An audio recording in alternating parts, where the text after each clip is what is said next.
Hello everyone, I am Allie from Oxymel Herbals and I am joining you today to make an Oxymel. I was noticing that my Oxymel that I made earlier with my nettles is at the point that I should probably start infusing some new herbs. Margaret is joining me in true Oxymel fashion. I'm always holding a kid in my arms, it seems. So today I'm going to teach you a little bit how to make an Oxymel.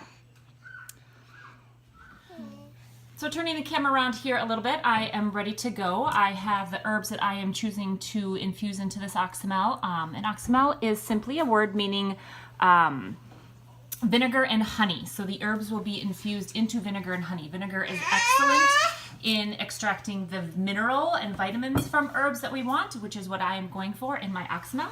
I have some nettles, oat straw, dandelion, rose hips, and some other things in my herbs. I'm starting with about a cup of herbs in my jar. So we're gonna add those. Now an Oxymel is not really a science. It can be really a lot of ratios of your vinegar and your honey.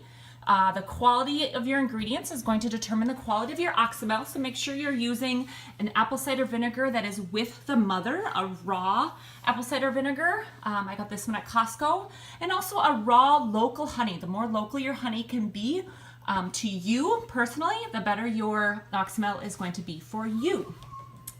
Recipes for Oxymel can go anywhere from a ratio of 1 to 5, 1 part vinegar to 5 parts honey, all the way to like 3 parts vinegar and 1 part honey. It really is your own preference of what you like. I personally like about a 1 to 1. So I am going to start with my honey. Again, it really isn't a science. So I really eyeball it. I'm gonna pour in and fill the herbs about halfway with honey. Now, obviously it's not going to get all the way down right away. So it's kind of a little bit of a process. Then I'm gonna top it off with my vinegar. Again, about as much honey as I put in. This is going to get down a little bit further. From there, we're going to mix it a little bit. And I like to do my mixing just by pushing my lid on.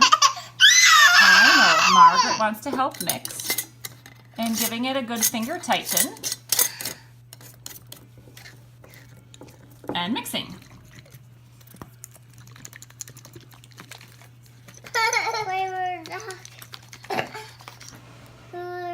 Now you notice that it is getting a little more settled. Obviously a little more room for honey and vinegar.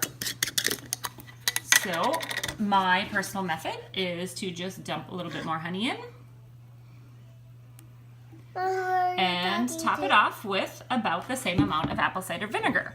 Now, if you're a little more precise than me or a little more wanting to control the exact amounts, you can measure this out beforehand. I'm using a pint jar here, but with the herbs in there, obviously you're not gonna get a full 2 cups of liquid, which is why I kind of just like to eyeball it. Mama? So I put it in again. Yes, Monkey Man, this is my little son. Hi.